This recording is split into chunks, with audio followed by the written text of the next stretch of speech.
నన్న కన్న తండ్రి అని పిలిచాంద్రా. నేను ఆయన వినాయన ఎవరాయన జనకుడు అంటూ నాకేది మాట్లాడతాడు బాబుతో మాట్లాడతాడు. నీకు బెల్లం లేకుండా కూడా ఇచ్చిన చెప్తాను, మంచిగా చెప్తాను చెప్పేసి ఇంకో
గంభీరా ధర్మ విచార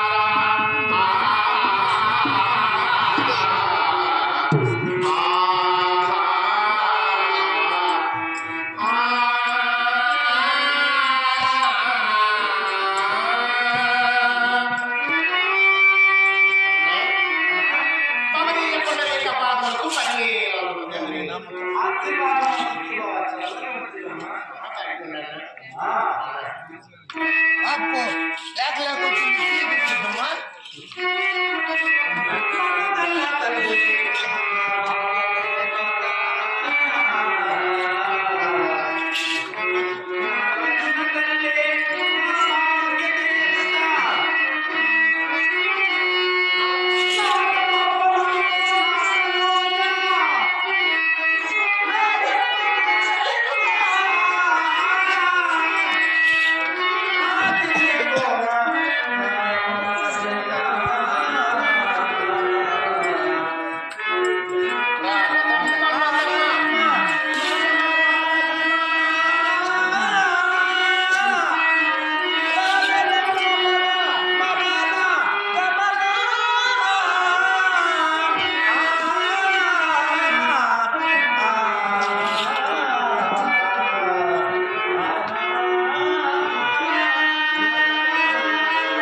చల్లగా వద్దులమ్మా శీఘ్రమేమో కళ్యాణ ప్రాప్తి కళ్యాణమా అప్పుడే నాకేం వయసు అయిపోయింది నాయన అప్పుడే పెళ్ళి అంటావు ఏమ్మా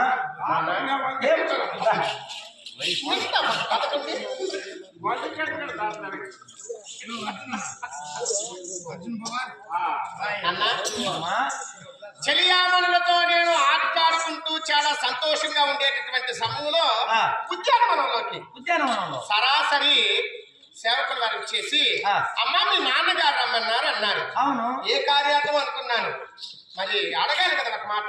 అవునమ్మా, ఏ నిమిత్తమైన నన్ను రమ్మన్నారని ఒక మాట అడిగాను. అడిగితేనే కదా నీ మనసులో ఉండే కోరిక నాకు తెలుస్తుంది కదా. వెంటనే ఆయన చెప్పారు, మీరు నాకు పెళ్లి పెట్టుకున్నారట. అవును తల్లి, ఎప్పుడు మొన్ననే పెట్టుకున్నావా? అంటే నువ్వు చెప్పింది నిజమేనా? నిజం చెప్పుకున్నాను, తప్పు చెప్తున్నా. నువ్వు వచ్చిన టయానికి మీ నాయన బేరంతో తెలిపోసేస్తున్నాడు.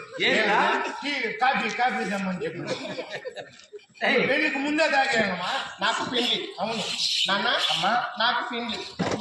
ఏనన్నా అయో నిజమై మీరు అనర్చినటువంటి పుత్ర కామేష్టి యాగలో అగ్నిగుండములో గణగణా మండునటువంటి అగ్ని శకలలో జనించినటువంటి నేను అయోనిజనై నిత్య యవ్వనవంతురాలుగా కృష్ణావ ఇక నేను నల్లని స్వరూపంతో ఆ అగ్నిగుణంలో జనించినటువంటి వెంటనే అమ్మా నిన్ను చేసుకోబోయేటటువంటి వాడు పాండవ మధ్యముడైనటువంటి నేటి విలికాడైనటువంటి అర్జునుడు.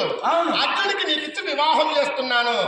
అందునిమిత్తమే ఈ పుత్ర కామేష్టి యాగం గావించి నిన్ను జన్మింపజేశాను తల్లి అన్నారు. అటువంటి పాండవ మధ్యముడైనటువంటి అర్జునుడు వారు ఏనుగు అంబారి ఎక్కి వస్తూ ఉంటే నా వివాహానికి మీరు ఆకాశమంత పందిరి వేసి భూదేవంత అరుగు వేయించి ముత్యాలతో ముగ్గులు వేయించి రతనాలతో రంగులు వేయించి పగడపు కేతనము లెక్కించి మణిమయ కేతనము లెక్కించి అనేక రకాలైనటువంటి అలంకరణలతో ఈ దక్షిణ కాంపిల్యా పట్టణాన్ని అలంకరింప చేయాలి. నా పెళ్లి అయితే మాటలైపోతుందా? వచ్చిపోయేటటువంటి బంధుజనాలతో నా పెళ్లి వేడుకలు 1 సంవత్సరం పాటు నా పెళ్లి వేడుకలు జరగాలి. రాబోయేటటువంటి 7 తరాల వరకు నా పెళ్లి గురించి చెప్పుకోవాలి. ఇన్ని తతంగాలు ఉన్నాయే నాన్న, ఒక్క మాటతో నాకు పెళ్లి అనేసి నేను ఎట్టడం లేదు నాన్న. అవునమ్మా, మరి అమ్మా అర్జున్ బాబు వస్తున్నారా? అయ్యో ఏనన్నా అక్కడే అమ్మా, అందుకే నేను పిలిపించాను. ఏనన్నా అర్జునుడు అర్జునుడు అంటున్నావే అమ్మా, మేము అగ్నిగుండమున పుట్టి అగ్నిగుండమున పుట్టినప్పుడే అర్జునుడికి వెళ్ళాలని పేరు పెట్టాము. అవును, పేరు పెట్టినప్పుడు మేము ఒకటి తలంచిన దైవం వేరొకటి తలంచిన, తానొకటి తలిస్తే దైవం వేరొకటి తలంచిన. అవునవును, ఎందుకంటే పాండవులు ఆ యొక్క వారణవతపురంలో పట్టణమునకేగి జననీ సోదరీతముగా జననీ సోదర సహితముగా అవును ఈశ్వరారాధన నటన చేత పాండవులను ఆ యొక్క దురాత్ముల నుంచి దుర్యోధనుడు వారణావతపురం చేర్చి ఆ వారణావతపురంలో లక్ష్మీని చేసి అందులో పంచపాండవులను దగ్ధముగా విచాడే తల్లి పాండవులు మరణించారు అందుకు